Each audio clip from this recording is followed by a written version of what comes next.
el vasto mundo de Avatar hay secretos que flotan en la superficie y otros que se hunden en las profundidades. Hoy nos sumergimos en las aguas heladas del conocimiento para poder explorar curiosidades que van desde datos que fans conocen y otros menos conocidos y más perturbadores. Así que antes de pasar al video, quiero hacerte recordar que estos datos son meras especulaciones, teorías e información que fue sacado del fandom del mismo Avatar. Ahora sí, acompáñame a este viaje y sumérgete conmigo en las profundidades del iceberg de Avatar.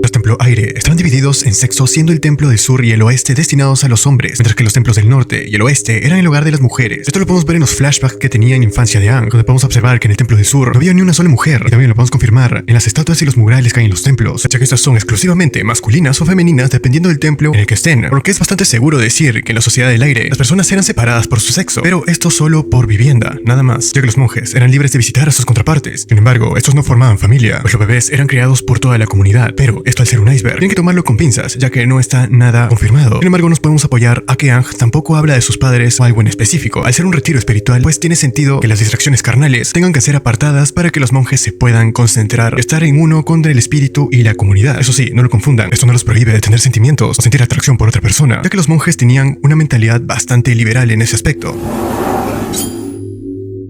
A todos los avatares les gustaban las mujeres. Esta atracción hacia las mujeres tiene una explicación bastante interesante. Se dice que es porque el primer avatar, o sea Wang, era heterosexual. Como saben, cada avatar era una reencarnación básicamente del primer avatar, teniendo algunos aspectos del anterior. Sin embargo, son personas diferentes, eso está claro, pero de por sí compartían algunos aspectos. Además de que conocemos de que todos los avatares masculinos son estrictamente heterosexuales. Sin embargo, las cosas cambian cuando hablamos de los avatares femeninos, pues aunque se haya demostrado que algunos tenían una atracción por los hombres, pues en varios casos los conocidos terminaron con una atracción hacia el mismo sexo. Pero obviamente este punto del iceberg se cae un poco cuando conocemos la historia de Yang Chen. Esta, al parecer, en su vida fue estrictamente heterosexual, así es que no lo sé. En este punto sí flojea un poco solamente por este avatar, además de que no sabemos cómo fue la vida de los anteriores avatares a Zetsu, porque no hay mucha información sobre ellos.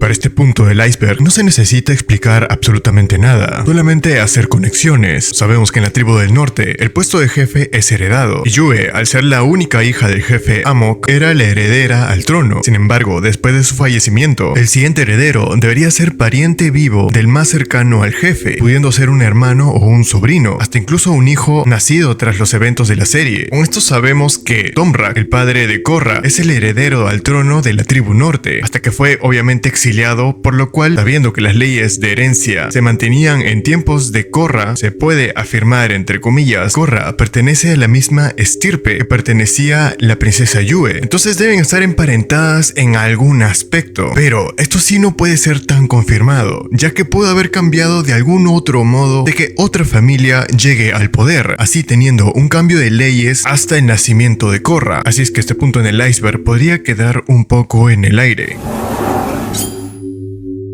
En un principio, es muy raro que Korra a su corta edad haya podido dominar 3 elementos. Sin embargo, para sus reencarnaciones pasadas, les tomó relativamente bastante, siendo Aang el segundo más prodigio que podía utilizar los elementos a los 12 años. Pero a Korra se le suma de que pudo utilizar subcontroles con mediana facilidad, hasta incluido la energía control, pero esto fue más heredado. Además se le añade el plus de que logró dominar a la perfección el estado avatar, y justamente la teoría dice de que Rava, el espíritu que habita en los avatares, sabía que se acercaba a la convergencia armónica y con ello la batalla contra Batu, siendo este un enemigo superior a cualquier amenaza que se había enfrentado el avatar. Así es que Rava potenció las habilidades de Korra para que ésta pudiera hacerle frente, liberando parte del poder de sus reencarnaciones pasadas, pero sin embargo desestabilizó a Korra y tuvo muchas dificultades para conectar con su lado espiritual, hasta que pasó lo de Amon y fluyó todo con naturalidad. Pero si ciertamente se puede contradecir este punto diciendo Dado que simplemente por coincidencia Korra fue una genia del combate, pues es una buena teoría, aunque le quitaríamos todos los méritos a que Korra fue un avatar muy potente y simplemente tenía una habilidad y destreza superior a sus reencarnaciones pasadas. Sin embargo, eso no fue acompañado con su carácter, desgraciadamente. Este punto del iceberg se podría decir que es canon, ya que es de los nómadas aire que sobrevivieron al exterminio. Y esto se sabe por los cómics, ya que no todos los monjes se fueron al más allá el día del cometa, pues algunos lograron escapar de sus templos y otros más simplemente se encontraban viajando por el mundo. Obviamente todos estos fueron cazados y desvividos en su momento, pero entre todos hay una niña que se destaca, la cual fue Malú, una maestra aire que era una prodigio y a la cual se le conocía como la bruja fantasma de la montaña. Esta fue en su mayor parte confundida con el Avatar y también ser la responsable de salvar de la extinción a los bisontes voladores, entre muchas otras hazañas. Pero lo más impresionante es que nunca llegó a ser capturada por la Nación del Fuego, teniendo una historia abierta a su final. Lo más probable es que haya fallecido a muy avanzada edad y desgraciadamente nunca tuvo la dicha de ver restaurado todo el mundo con la llegada de Aang. En lo personal, una teoría bastante interesante. Yakon, uno de los maestros sangre que aterrorizó a Ciudad República hasta su derrota a manos del avatar Aang, siendo uno de los personajes más enigmáticos dentro del universo de Korra. Se presumía que era mucho más poderoso que Katara, ya que podía utilizar a voluntad y a plena luz del sol la sangre control. Pero esto no es lo interesante, sino que este era mayor que el equipo Avatar y tenía aproximadamente 20 años durante los eventos de la serie original. Siendo originario de la tribu del norte, debería haber estado presente durante el asedio al final de la primera temporada, y un maestro con semejante talento sin duda debió participar en la batalla, por lo que resulta curioso que este temible adversario luchó una vez del mismo bando que los héroes. Y aquí entra una teoría bastante interesante, ya que el enorme poder de Yakon no era normal, así que se dice que al estar presente durante el asedio del norte y ver a Aang desatar el poder de los espíritus, Yakon se interesaría por estos seres y de algún modo lograría acceder al estanque donde tras beber el agua aumentaría su poder a niveles inimaginables, sin embargo con repercusiones psíquicas las cuales no aguantó con el tiempo, finalmente llevándolo a la locura.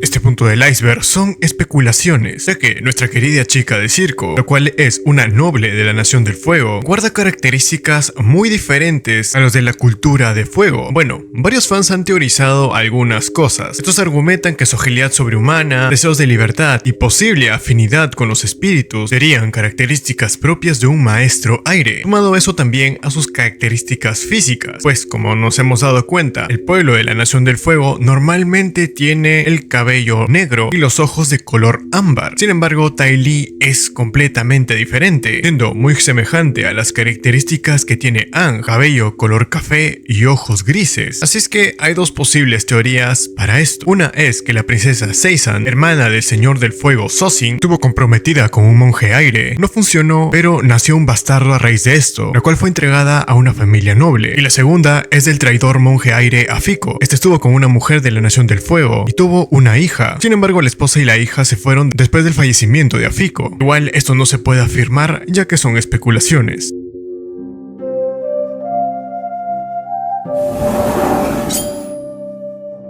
Este punto del iceberg podría responder a algunas incógnitas en los eventos del avatar Korra, el cual es el dragón de Zuko, ya que este lo podemos ver en algunas ocasiones en la serie de Korra, pero la pregunta principal es ¿de dónde salió? Si los únicos dragones sobrevivientes eran Ran y Sho, quienes guardaban los secretos del fuego control. Sin embargo, esto puede ser no cierto, y esto nos remonta a un capítulo del avatar Aang, que es cuando Zuko y Aang se infiltran en las ruinas de los guerreros del sol. Zuko se encuentra con un extraño huevo de oro, Aang creyendo que es una reliquia antigua. Sin embargo, a diferencia de él, Zuko parecía tener una conexión con este objeto, mencionando que se siente extraño como si estuviera vivo. La cosa es que al parecer este huevo no era una reliquia, sino un auténtico huevo de dragón, el mismo que años después emergería Druk, pasando así a ser el dragón de Zuko. Una de las teorías favoritas de los fans, esta propone que Suji Bein-fon, la segunda hija de Toph, es en realidad hija de Sokka. La teoría se sostiene en el hecho de que los hijos de Sujin guardan cierto parentesco con Sokka. Sin embargo, hasta el momento de los cómics, la pareja oficial de Sokka sigue siendo Suki, por lo que hasta que se confirme nueva información, esta teoría sigue siendo mera especulación. Aún así, esta teoría es de las favoritas porque siempre hay el shippeo entre Toph y Sokka. Y esto es un hecho, ya que Toph siempre estuvo interesada románticamente en Sokka. Además, Toph solamente revela un nombre de sus parejas, sin embargo la otra sigue siendo un misterio, y al parecer en su adultez fue una persona más liberal en todo ese aspecto. Eso nos podría encaminar a que tuvo alguna relación con Sokka, no específicamente pareja, pero un ups puede ser. Así que, ¿tú qué piensas de esta teoría? En esta ocasión encontramos un detalle bastante interesante, que es una muestra de cómo civilizaciones estaban en otro lugar del mundo de Avatar, así como recordaremos el capítulo de los Guerreros del Sol, en donde Zuko y Aang encontraron este mítico lugar, pero hay señales de este mismo en la primera temporada, en el capítulo Espíritu Azul, mientras Katara y Sokka se encontraban enfermos. En esta podemos ver que Momo comienza a llevar múltiples objetos al escondite. En principio estas cosas parecen normales, algún que otro adorno, pero esta corona es la que destaca en particular, ya que su diseño se parece mucho al juicio de los maestros que está en el Templo del Sol. Y esto no se trata de una simple coincidencia, pues este dato fue confirmado por las redes oficiales de Avatar. Y así nos damos cuenta que hay naciones cercanos a la era del Avatar One que era muy diferente. Es más, esta reliquia que encontramos se encontraba en el corazón del Reino Tierra. Sería interesante ver un avatar cercano al Avatar One, o bien un flashback un poco más elaborado para ver cómo eran las cosas antes, ya que desconocemos de los avatares después del Avatar One hasta un poco antes que Zeto. Entre todas las teorías, creo que esta es la que me parece más fumada de todas, pero según esta, dice que el vendedor de las coles es un espía del Loto Blanco. Esta teoría dice que el vendedor siempre está cerca del equipo Avatar, sin tener una mínima relación con estos. Así es que la misión del vendedor de coles supuestamente era vigilar de cerca al Avatar y utilizar este disfraz de mercader para pasar desapercibido, y obviamente reportar a sus superiores todo lo que estaba pasando alrededor. Y esta también se sustenta en el hecho de que no sería el único espía del Loto Blanco, ya que se apoya en el capítulo del desierto, donde el tío Iroh contactó con un miembro que fingía ser un vendedor de plantas. Y esta es toda la teoría. Sin embargo, creo que ya es una exageración decir que es un espía. Más que todo, es un chiste recurrente de los mismos creadores. Al menos eso me parece a mí. ¿Tú qué piensas de esta teoría? Llegamos a un punto que es un hecho dentro de la historia de Avatar. Sin embargo, es bastante oscura para poder estar acá, y es relacionado con un monje traidor del Templo Aire del Sur, llamado Afiko. Este fue el que se unió con Sozin y reveló las ubicaciones de los templos Aire a la Nación del Fuego, después de lo cual el ejército de la nación allanó durante el genocidio de los nómadas Aire. Sin embargo, Afiko, después de mucho tiempo, fue acusado de traición y más tarde ejecutado por decreto del Señor del Fuego Sozin. Sin embargo, ¿qué lo llevó a hacer todo esto? Pues, en un inicio, Afiko le pidió al Consejo de Ancianos para poder enseñarle al joven Avatar Aang técnicas avanzadas de aire control. Sin embargo, los resultados de dichas técnicas resultaron ser demasiado crueles y destructivas, que terminaron con la vida de muchos inocentes bisontes voladores y lémures. Obviamente, el Consejo de Ancianos quedó horrorizado, así que le prohibieron enseñar dichas técnicas al Avatar ni a cualquier nómada aire, pues iba en contra de la filosofía pacifista. Afiko terminó por llenarse de celos y resentimiento hacia su gente y el propio Avatar, y así es como los traicionó y reveló la ubicación. Felizmente, Aang pudo huir de toda esta masacre a tiempo. El siguiente punto nos plantea que la serie de Korra no fue emitida como originalmente se planeaba, ya que la visión de Nickelodeon no iba de acorde a la visión de los creadores originales, ya que los ejecutivos de Nickelodeon ordenaron a cambiar múltiples veces la historia de la serie para que se adaptara a los valores de la compañía. Supuestamente, la idea original de la serie de Korra era crear una serie con un tono más maduro, enfrentándose a temas de introspección y personajes con una moralidad más ambigua. Sin embargo, como muchas historias, historias. Con problemas con la compañía, pues Nickelodeon intervino en el proceso creativo, censurando múltiples subtramas que habrían desarrollado a los personajes secundarios mucho mejor. Un ejemplo de esto era el triángulo amoroso entre Mako, Korra y Asami. Esto al parecer originalmente no se hubiera dado, o se hubiera dado de distinta forma. Desgraciadamente, como dicen, el que pone el dinero pone la vara. Así los espectadores teniendo una leyenda de Korra que no refleja para nada las ideas originales de los creadores. En este nos plantean de quién fue el primer maestro relámpago del mundo de Avatar, ya que siempre se le atribuía a que era exclusivamente aprendida solo por nobles. Sin embargo, el origen se aleja mucho de esto, ya que se nos dice que el primer maestro relámpago fue un legendario ladrón que vivió hace miles de años antes de la era de Aang, un maestro fuego con poderes inimaginables que nadie era capaz de vencerlo. Por mucho tiempo se creía que el relámpago control era más que un mito, y aparte de este mitológico personaje no había registro de alguien que dominara esta habilidad, no hasta la aparición de Shu Ping-An, quien era el líder de una banda de forajidos, conocido como los Cuellos Amarillos. Este era capaz de utilizar relámpagos y con esa habilidad fue capaz de desafiar a la mismísima Kyoshi. Sin embargo, como todos sabemos la historia de Kyoshi, lo cual fue la más despiadada, pues lo terminaron capturando y enviado a la Nación del Fuego, donde sus técnicas fueron estudiadas y aprendidas por los miembros de la familia real, quienes guardaron el secreto para sí durante más de 300 años, y por esto mismo es que se le atribuye que solamente los nobles pueden aprender esta técnica. Esta es una teoría con la que discrepo totalmente. Esta nos indica que como Aang permaneció congelado en el hielo durante 100 años y en esta época se quedó sin el avatar, pues durante este tiempo supuestamente ya debió haber terminado su tiempo como avatar y otro niño al nacer de la tribu Agua tenía que seguir este ciclo. Así es que aquí es cuando entra la princesa Yue. Se dice que esta nació con un cuerpo vacío, como si se encontrara débil o carente de algún espíritu, y supuestamente esto se debe a que Rava ya tenía que estar dentro de Yue para poder ser la próxima avatar. Así que cuando ocurrió los hechos del asedio, esta pudo obtener entre comillas una cura con los espíritus. Pero aquí discrepo muchísimo, ya que como sabemos hay otros avatares que han vivido más de 100 años. El claro ejemplo es Kyoshi, que vivió 230 años, o bien la mismísima Yang Cheng, otra nómada aire, que vivió 150 años. Entonces a lo que me refiero es que el avatar tiene que fallecer para que recién se pueda reencarnar en otro bebé, así pues imposibilitando esta teoría.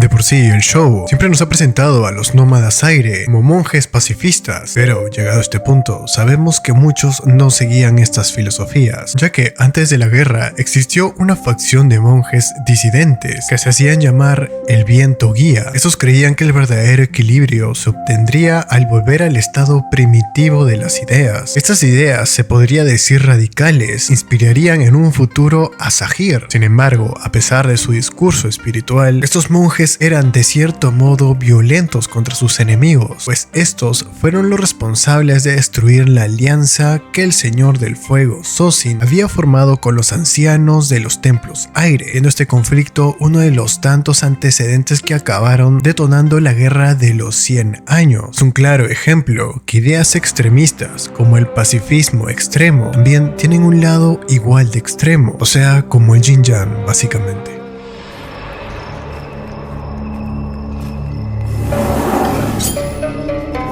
Y hablando de maestros aire, Sahyr, uno de los personajes más temibles de todo el avatar Korra, prodigio de las artes marciales y manipulador, y cuando lo adquirió, un genio del aire control. Y aquí es donde viene la teoría de que él fue un acólito de los maestros aire. Este, en un principio, tenía como referente a un maestro aire de la antigüedad llamado Guru Lahima, el cual había vivido sus últimos 40 años sin tocar la tierra, ya que fue el creador de la levitación con el aire control, y con esto el vuelo. Pero los estudios y los referentes no nos dan el cómo Sahyr sabe los movimientos de los maestros aire cuando adquiere los poderes. Así es que aquí es cuando entra Aang, y estas son meras suposiciones que dicen que Aang fue el maestro de Sahyr en algún momento, haciéndose pasar como un seguidor fiel de los monjes aire, así no solamente adquiriendo la información sino el aprendizaje directamente de Aang. ¿Por qué Aang y no otro maestro aire? Pues recordemos que Aang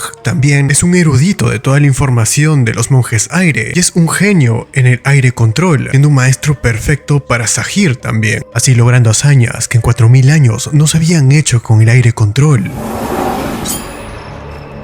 Creo que esto ya no es un secreto, habiendo tocado el anterior punto de cómo recortaron el Avatar Korra en muchos aspectos. Sabemos de antemano que Nickelodeon censuró ambas series de Avatar debido a que querían mantener una tonalidad accesible para todo público. Por ejemplo, en Aang pudimos ver cómo cuerpos sin vida eran desintegrados en el caso de Yue, o la toma del cuerpo de Jet era cortada, pero esta regla fue rota en la tercera temporada de Korra, donde podemos ver múltiples desvivisiones explícitas, especialmente cuando se enfrentan al Loto Rojo. Al parecer, los creadores estaban hartos de tantas trabas que le habían puesto Nickelodeon. Hicieron estas escenas. Es más, se dice que esta fue la gota que derramó el vaso, y la brutalidad de la tercera temporada de la leyenda de Korra provocó que su temporada final no se transmitiera en televisión, sino que únicamente podía ser vista a través del sitio web. Con esto solo podemos especular e imaginar qué hubiera sido si los creadores tenían libertad absoluta con la leyenda de Korra. En mi opinión, hubiera sido brutal. Sin embargo, posiblemente no lo podamos ver nunca. Debo tenerlos un poco cansado con esto, pero de nuevo nos vamos a pegar a especulaciones, ya que de repente algunos saben, la figura de Oma es una leyenda, la cual da paso a la ciudad de Omashu, y esta es muy parecido a Romeo y Julieta, dos amores que no se pueden ver porque son de bandos diferentes. Estas leyendas tenemos a por montones, pero se dice que Oma existió de verdad y que fue la primer avatar de Tierra Control, y que era tan poderosa que fue capaz de arrasar con 2 ejércitos masivos y levantar una montaña entera, y todo porque desvivieron al amor de su vida, Shu. Esto suena muy parecido a entrar al estado avatar por un arrebato de ira, desgraciadamente, por la falta de información, porque la gente no sabía qué era un avatar, pues se quedó en leyendas, dando por ambigua su existencia. Este punto tiene 2 teorías formuladas por los fans de Avatar. El primero de estos dice que Azula sí consiguió la redención con sus traumas, especialmente con los espíritus, así volviéndose una persona más bondadosa y que quiere ayudar al Avatar. Tiempo después, en Korra, esta sería la sacerdotisa de fuego que ayudó al Avatar a recuperar la memoria. Y su contraparte, la teoría, dice que Azula nunca encontró la redención. Es más, todas estas aventuras que tuvo empeoró su condición, o bien encontró una iluminación la cual era equivocada y formó el Loto Rojo. Azula al final se dio cuenta que el Avatar no era necesario para el mundo y se podía mejorar con otros aspectos, muy parecido al pensamiento de Saheer, volver a las bases naturales. Sin embargo, a pesar de estos 2 puntos y explicarlos, personalmente no me parece que Azula haya ido por estos 2 lados, ya que la chamán que aparece en Korra tiene ya su historia de fondo y no coincide con Azula. Y la segunda del Loto Rojo, pues posiblemente haya tenido algún contacto con estos, pero discrepaban en ideas, ya que esta era más monarquista y no anarquista, a menos de que se haya iluminado en algún punto de su camino. En este punto se nos dice que a todos los avatares se les ha dicho que son los elegidos para mantener el equilibrio del mundo. Sin embargo, al conocer la historia de Wang, nos damos cuenta que el equilibrio fue interrumpido por los humanos, ya que este se mantenía naturalmente mediante la batalla de Batu y Raba, hasta que llegó Wang y se metió entre medio para posteriormente encarcelar a Batu y dañar el equilibrio permanentemente, ya que la fuerza de la luz predominó sobre la oscuridad. Y esto no es un equilibrio, es una construcción artificial formada por la misma humanidad, ya que para que haya equilibrio, ambas fuerzas deben estar en igualdad de condición. Pero durante 10.000 años, la única fuerza que dominó fue la de la luz, dejando relegada a la oscuridad. Pero quiero proponer un poco más a esta teoría, y es que en realidad no se perdió el equilibrio, sino que la oscuridad fue reemplazada, ya que como hemos visto a través de la historia humana real, pues albergamos un poco más de oscuridad que luz, al parecer, ya que los humanos en Avatar tampoco pararon de hacer guerras durante todos los 10.000 años, y no fue influencia de Batu.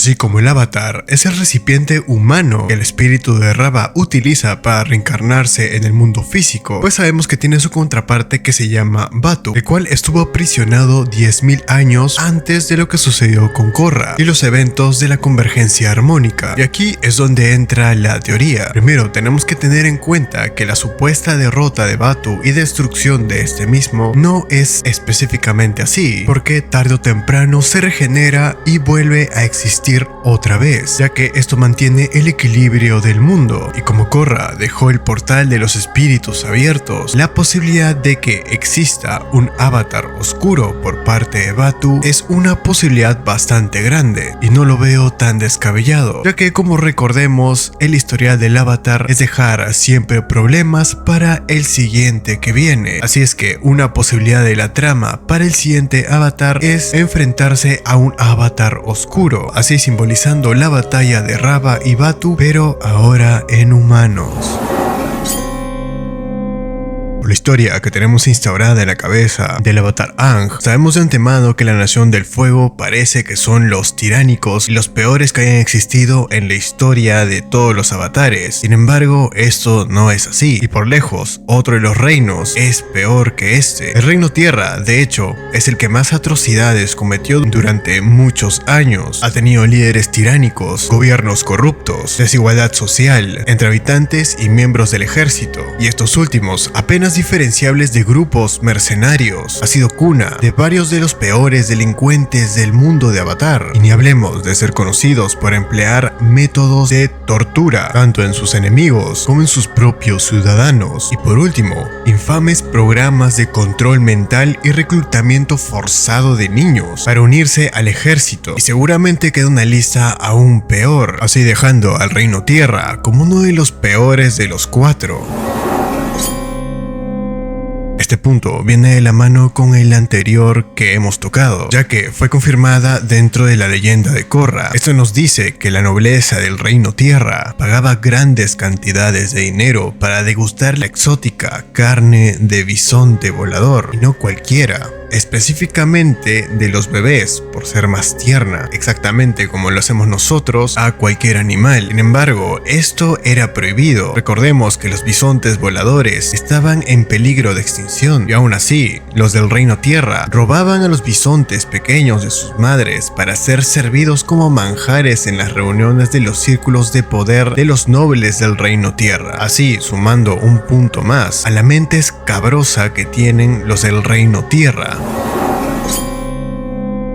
Este punto del iceberg lo he tocado en otro video, sin embargo es digno de estar en este nivel. El avatar más peligroso que ha existido es sin duda Yanchen. Primeramente, empezando por las técnicas de aire control que ésta usaba. Podía remover el aire y crear un vacío alrededor de una cámara completa para poder desvivir a las personas, incluso casi desviviendo a un maestro combustión con esta, o bien utilizar la potencia de sus gritos para poder aturdir a sus enemigos. Sin embargo, este podía llegar a más. Posiblemente podía reventar cabezas. Sin embargo, nadie se pregunta cómo es que mejoró estas técnicas, pero sin duda lo más retorcido que ha hecho Yanchen es hacer que una madre de un niño recién nacido le dé información a la fuerza, o si no iba a hacer volar todo en pedazos con la madre dentro, y que su hijo iba a ser criado por básicamente criminales, y como por si fuera poco, todo esto regocijándose y burlándose. Pero acá no acaba esta cierta locura de Yanchen, ya que por propias palabras de ella, quería quedarse para siempre en el estado avatar, provocándole una euforia bastante extraña. Así pues, dejando a Yanchen como el avatar más peligroso de todos. Así como anteriores puntos, este también se ata a muchas especulaciones. Esta teoría dice que si un humano aprendiera a dominar la energía control, podría adquirir la capacidad de controlar otros elementos, además del suyo propio. Hasta ahorita tenemos conocimiento que ningún humano, aparte del avatar, puede resistir más de un elemento, ya que Rava lo potencia y le permite almacenar todo ese poder. Sin embargo, se ha visto que existen maestros capaces de absorber energía espiritual para fortalecer fortalecer sus cuerpos, por lo que se cree que si un maestro logra absorber la energía suficiente podría utilizar energía control, esto permitiéndole robar los poderes de otros maestros y así convertirse en un avatar artificial. Y obvio, como es de saberse, esto lo podría utilizar una persona para el mal, así también dando una posibilidad de que en un futuro podamos ver un villano con estas características, además de ser un concepto interesante. Ya debo tenerlos cansado con el Reino Tierra, pero hay un último punto que tocar sobre ellos, ya que se trata de un personaje directamente que conocemos, Bosco, el oso del rey Kuei. Este simpático osito parece que vería su fin muy catastróficamente, ya que, como sabemos, el Reino Tierra pasó a manos de la tiránica heredera al trono, ni más ni menos que la retorcida de Hou Ting. Se dice que esta ordenó a ejecutar al pobre animal para que éste fuera servido en su banquete de coronación, así también demostrando el poder que ella tenía sobre el Reino Tierra, así teniendo un final muy oscuro. Pero esto solamente es una mención dentro de la leyenda de Korra, no se sabe a ciencia cierta si esto de verdad pasó. Sin embargo, sabiendo la capacidad del Reino Tierra de hacer cosas oscuras, no me parecería nada extraño que Hou Ting haya hecho esto, o algo peor.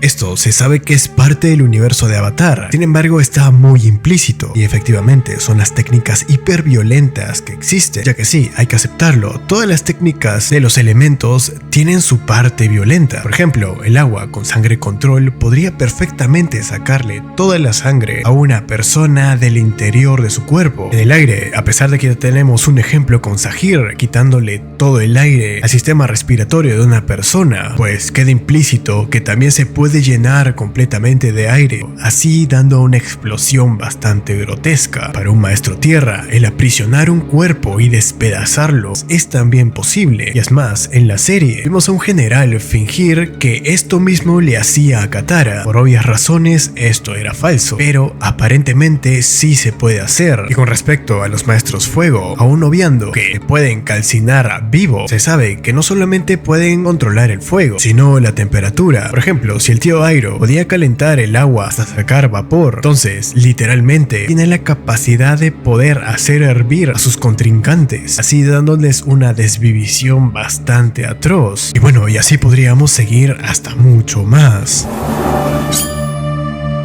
Este es un punto y una espina en el corazón de muchos de los que nos gusta Avatar, y es efectivamente de qué pasó con Sokka y con su fallecimiento, ya que ni en la serie ni en los cómics hasta ahorita se nos explica qué pasó con él. Bueno, lo poco que sabemos es que este pasó a mejor vida justo antes del nuevo Avatar, ya que se nos cuenta explícitamente de que Sokka dirigió la defensa contra el Loto Rojo, los cuales querían llevarse a Korra. Sin embargo, no se nos dan más detalles de lo que verdaderamente pasó, por lo cual siempre se especula que Sokka desgraciadamente en este altercado falleció, así dando la vida por el Avatar. Sea como sea, nuestro querido Sokka fue valeroso hasta el final.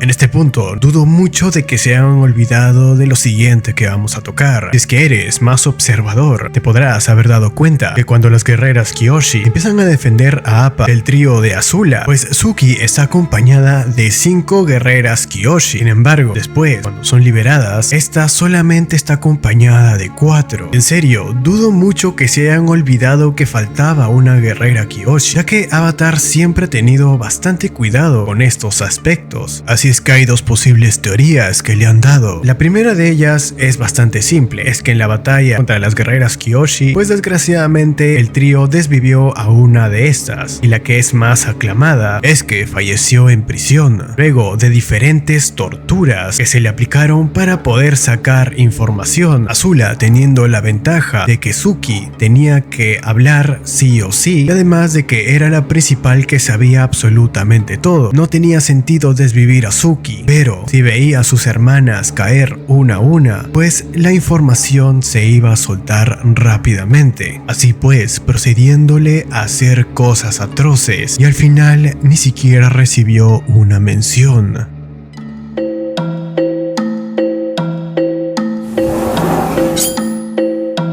Y sí, para este punto vamos a regresar al mundo real, el cual a mi parecer puede ser bastante cierto, ya que Korra, al ser una serie animada que no recibió una fama estratosférica para poder tener 4 temporadas con una animación excelsa y sonidos muy bien trabajados, pues huele bastante feo. A eso súmale muchos puntos. Por ejemplo, las últimas temporadas de Korra no se emitieron por televisión, sino que se podían ver solamente por la página web. Otra cosa es que desde la primera temporada Nickelodeon nunca le dio el debido marketing a Korra y sus números cayeron estratosféricamente, así cumpliendo todos los puntos para hacer una serie que se va a cancelar, ¿cierto? Es más, desde que se comenzó la producción de la primera temporada, se le notificó al equipo que no habría más temporadas. Sin embargo, se siguieron ordenando temporadas, y es por eso que se dice que a partir de la segunda temporada, Nickelodeon empezó a lavar dinero con Korra, teniendo la producción terminada, pero dejando hacer a la compañía que tiene políticas muy dudosas, haciendo que cosas nunca sabremos. Llegamos al último punto de este iceberg, y el cual le pone la última estaca a lo que es capaz el Reino Tierra, que por cierto es canon. En la época de un avatar joven Roku, existía un Rey Tierra, el cual era manipulador por él y un largo etcétera, llamado Jia Lung. Este no solamente ponía a la clase política por encima de sus pobladores, sino que le llenó la cabeza de mentiras, diciéndole que todo era culpa de facciones exteriores para poder tapar su precario gobierno. Me pregunto qué dictador se parecerá de la vida real, pero sabía que tenía que dar un paso más allá, así es que el rey organizó a los agentes Dai Li y los dispersó por todo su reino, y en una misma noche los Dai Li desvivieron a todos los sabios y eruditos del Reino Tierra, y cualquiera que guardara un libro o afición por el conocimiento fue eliminado sin pestañear. Y esto no termina. Los sabios que sobrevivieron fueron llevados a los cuarteles de los Dai Li para lavarles el cerebro a la fuerza, y que solamente pudieran enseñar lo que le convenía al rey. Todos estos actos sumieron al Reino Tierra en una edad oscura, donde la ignorancia imperaba, así retrasando avances sociopolíticos y tecnológicos por décadas.